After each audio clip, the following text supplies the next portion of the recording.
अस्सलाम वालेकुम ल्यूज़, मैं हारिस अज़मी प्रोफेशनल एस्ट्रोलॉजर आपकी खिदमत में हाज़िर हूँ इस हफ़्ते की रिसर्चेज़ लेकर।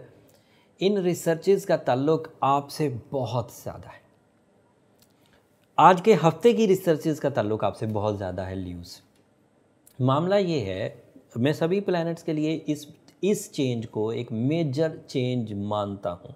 ये पावरफुल फ्यूल है क्योंकि ये सूरज से रिलेटेड है एंड सूरज इज़ द लॉर्ड या solar is the main source of whole solar system. इस सोलर सिस्टम में जब भी सूरज अपना एंगल बदलता है, चाहे पर डे के एतबार से बदले, जैसे सुबह का होना, फिर दोपहर का होना, फिर शाम का होना, फिर रात का होना, ये उसकी डे एक्टिविटी है, या फिर वो अपना एंगल बदले 30 डिग्री 60 डिग्री जो कि मंथ रोटेशंस हैं उसकी, उन दोनों सूरतों में वो आपकी लाइफ पर असर रखता है, रीडेबल होता है एंड बिग होता है, बड़ा, उसे पढ़ा जा सकता है। सूरज का गुरूब होना आप वाज़े तौर पर पढ़ लेते हैं कि सूरज अब नहीं है, एंड इसी तरह उसका सख्त बिहेवियर दोपहर में बिल्कुल 90 डिग्री पर जब हमारे सरों पर होता है तो दैट मीन्स कि वो हमें थ्रेट देता है कि अब मुझे बर्दाश्त करो, ये उसका थ्रेट है। जहाँ गर्मी होती है, जिन इलाकों में सर्दी है, उसका 90 डिग्री पर आना ब्लेसिंग है। सो ये उसके बिहेवियर्स हैं। सन अपनी रोटेशन में किसी एक हाउस में एक महीने के लिए एंट्री देता है। मैंने इतनी तमहीद बांध कर ये बताना था कि सूरज आपके यहाँ 11th हाउस में इंटर हो जाएगा आज से 20 मई को। ये हफ़्ता जो है ये 18 मई से 23 मई के दरमियान तक का है और 20 मई को ये एंट्री आपके लिए नए फ्यूल्स, नई डेवलपमेंट्स, नए तर्ज की थिंकिंग, नए तर्ज की एक्सप्लेनेशंस, नए तर्ज की मैच्योरिटी एंड नए तर्ज की प्लानिंग की तरफ आपको लेकर जाएगी। सूरज एंड चांद ये दो ऐसे प्लैनेट्स हैं जो कभी पीछे नहीं होते। जब वो आगे ही आगे जा रहे हैं, हमेशा ही आगे बढ़ रहे हैं, तो दैट मीन्स जो टाइम एक दफ़ा आपकी ज़िंदगी से गुजर जाएगा वो दोबारा कभी आप फेस नहीं कर पाएंगे। उस तरज का टाइम तो आगे मिल जाएगा लेकिन वो टाइम वापस नहीं होगा, वो आप गुजार चुके, अब अगला टाइम गुजारिए। तो सूरज चाहे 11वें घर में आपके पास पहले भी आपकी ज़िंदगी में आ चुका हो, लेकिन इस दफ़ा जब आएगा तो पिछले सालों में आने से ज़्यादा मैच्योर हो चुके होंगे आपके पास 1 साल के मज़ीद एक्सपीरियंसेस ऐड हो चुके होंगे आपकी लाइफ में जब सूरज अब आपके 2020 में 11th हाउस में दाखिल होगा। 2019 में भी ये 11वें घर में आया था, 2018 में भी आया था। बिहेवियर या सिम्टम्स भी सेम होंगे, लेकिन आपकी अपनी मशीनरी, आपका माइंड, आपकी इनर सोल पिछले सालों से ज़्यादा मैच्योर होगी और वो इस फ्यूल को ज़्यादा कैश कर सकेगी। जिसकी उम्र 1 साल बढ़ गई है वो ज़्यादा मैच्योर हो चुका है, उसने ज़्यादा दुनिया देख ली है और 11वें घर की ये फ्यूलिंग उसके लिए एक्स्ट्रा अचीवमेंट्स की तरफ जाएगी। 11th house is representative of sudden gains. टपोरी लैंग्वेज में छक्का लगना जिसे कहते हैं, this is not good word, but जैसे अचानक कोई कामयाबी with less efforts with high rewards. And सूरज का 11वें घर में होना नाराज़गियों को ख़त्म करता है, चेंजेस को यकदम लेकर आता है। यहाँ पर एक और टेक्निकल न्यूज़ है ल्यूज़ आपके लिए, वो ये कि यहाँ पर सूरज की एंट्री ऑलरेडी मरकरी के साथ जाकर मर्ज होगी। मरकरी आपके यहाँ 11th हाउस में ऑलरेडी चल रहा है and mercury is your communication, mercury is your documentation, mercury is your concentration, mercury is your management, mercury is your public image, mercury is your education, mercury is your future planning.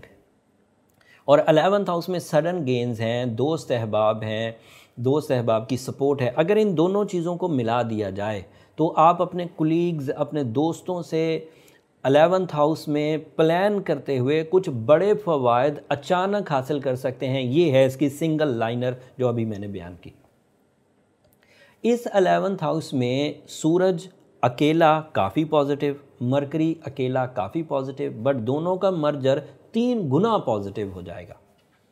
आपकी बातों में ताकतवर जज्बात होंगे, आपकी बातों में extra magical impacts आएंगे आप लोगों के दिल मोह लेने वाली बातें कर सकते हैं। अच्छी डॉक्यूमेंटेशन करने की वजह से अगर आपको कुछ बेनिफिट्स मिला करते हैं तो वो बहुत मिलेंगे। राइटर्स को इसका फ़ायदा बहुत होगा, ऑल टाइप ऑफ राइटर्स, चाहे वो शायर हों, अदीब हों या अदरवाइज़ बैंकर्स जो राइटिंग का काम करते हो, क्रिएटिव राइटिंग्स भी, एंड जो अदरवाइज़ रूल्स एंड प्रिंसिपल्स के साथ राइटिंग की जाती है, जिसमें मैथमेटिक्स है, जिसमें टीचिंग है, फिज़िक्स है, जो राइट किया जाएगा रिसर्च वर्क के लिए ये बहुत अच्छा है। माइंड फोकस रहेगा एंड माइंड में new ideas with high maturity levels आएंगे। एंड इसका एक पहलू फ़न लेवल का भी होता है कि आप ज़्यादा ह्यूमरस भी होंगे। ये जो इतनी मैंने पॉजिटिविटीज़ गिनवाई हैं, इनमें कुछ नेगेटिविटीज़ भी हैं, क्योंकि इसी 11th हाउस में वीनस रेट्रोग्रेड है। इस रेट्रोग्रेशन का एक ही इम्पैक्ट है और वो सभी प्लैनेट्स के लिए एक ही जैसा है, बस उसकी फील्ड डिफरेंट है। जैसे जब आप बहुत कम्युनिकेटिव होंगे, जब आपको सूरज उस कम्युनिकेशन में ट्रिपल स्ट्रेंथ दे रहा होगा, तो आप अंदर की बात बाहर निकालेंगे और छुपा नहीं पाएंगे। और उधर से वीनस रेट्रोग्रेड है तो आप अपने दोस्तों से ब्लंटली बात करेंगे। जो आपके अंदर आपके दोस्तों के बारे में राय है, जो आपके अंदर आपके कुलीग्स के बारे में राय है, जो आपके अंदर आपकी कंपनी के बारे में राय है, वो आप बोल देंगे। अब उस बोलने से आप फंसेंगे या उस बोलने से आप बेनिफिट लेंगे, ये आपके हेडेक्स हैं, इसे डिफ़ाइन नहीं किया जा सकता। अगर छुपाना बेहतर है तो छुपा लीजिए, लेकिन फोर्सफुली छुपाना होगा। और अगर बोलना बेहतर है तो आप बोलेंगे ही बोलेंगे, वो तो नेचुरल थ्योरी है। मरकरी, सन एंड वीनस के इकट्ठे होने से ये कॉमन कंजंक्शन है, ये यूनिक कंजंक्शन नहीं है। साल में एक आध दफ़ा ये बहुत क्लोज घूम रहे होते हैं। सन, मरकरी, वीनस बहुत क्लोज घूम रहे होते हैं।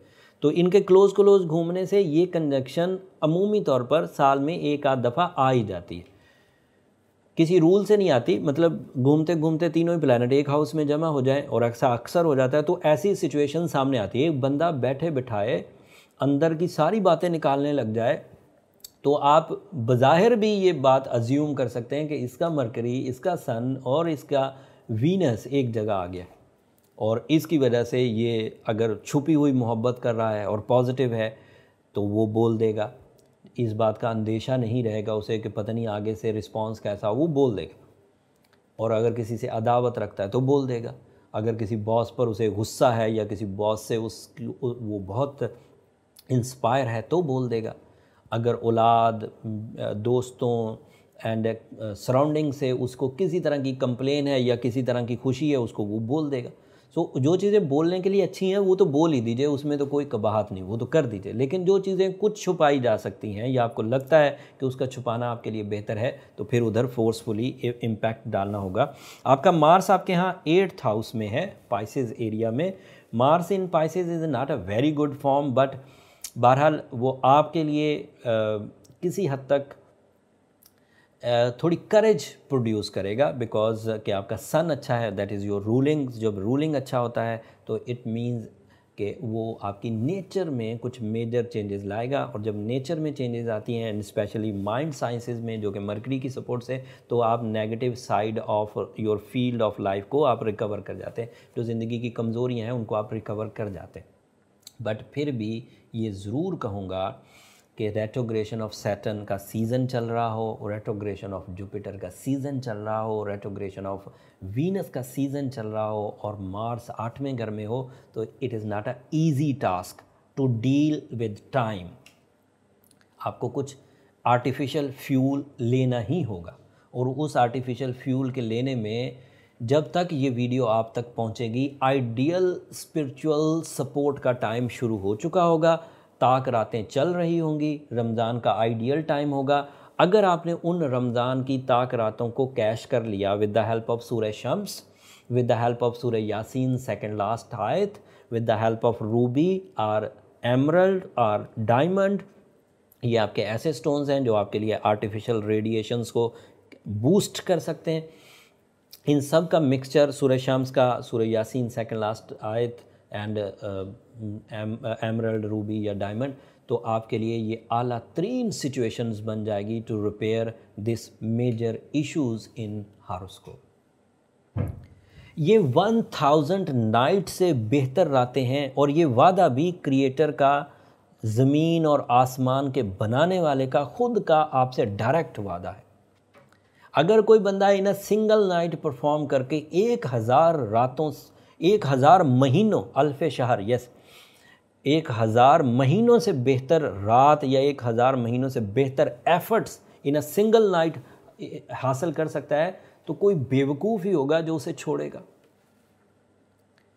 1000 महीने काम करना ज़्यादा अच्छा है या एक रात काम करना ज़्यादा अच्छा है? 1000 महीने थोड़ी थोड़ी चीज़ें लेना ज़्यादा अच्छा है या इन अ सिंगल नाइट एक ख़जाने को ग्रैब कर लेना ज़्यादा अच्छा है? ज़रूर इसको सोचिए और परफॉर्म करिए। उम्मीद है कि आप इसे सक्सेसफुली कंसीव कर जाएंगे।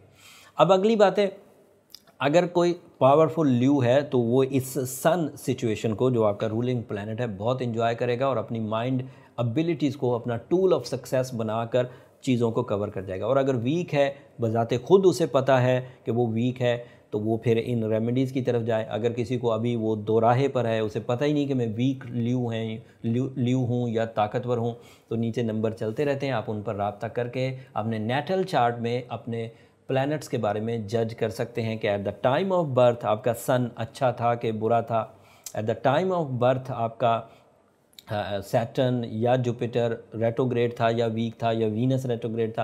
तो वो जो टाइम ऑफ बर्थ की एबिलिटीज़ होती हैं वो आपकी नेचर से रिलेटेड होती हैं, और उससे अंदाज़ा हो जाता है कि आप वीक परफॉर्म करेंगे या स्ट्रॉन्ग परफॉर्म करेंगे। ये आपकी date of birth, time of birth और प्लेस ऑफ बर्थ से ही पता चल सकता है। उसके लिए नंबर नीचे चलते रहते हैं, आप उन पर रब्ता कर सकते हैं, बट वो फ्री फोरम नहीं है। अब आखिरी बात, ल्यूज़ जो हमेशा की तरह मैं आपसे दरख्वास्त करता हूँ, और अब तो ज़रूर ज़्यादा इंसिस्ट करके करूँगा, क्योंकि ताक रातों में आप अपने लिए, अपनी फैमिली के लिए तो दुआ ज़रूर ही करेंगे। उन दुआओं में जब आप अल्लाह के यहाँ सरबसुजूद हों, अगर मेरी एफ़र्ट्स, मेरी रिसर्चेज़ आपको ज़िंदगी में कहीं कोई मायने ख़ेज़ लगे, आपको लगे कि आपको वक्त को समझने में मदद मिल रही है, तो मुझे भी अपनी दुआओं में ज़रूर याद रखिएगा। आपकी दुआएं मेरी इस दुनिया और आखिरत का सबसे कीमती सरमाया है ल्यूज़।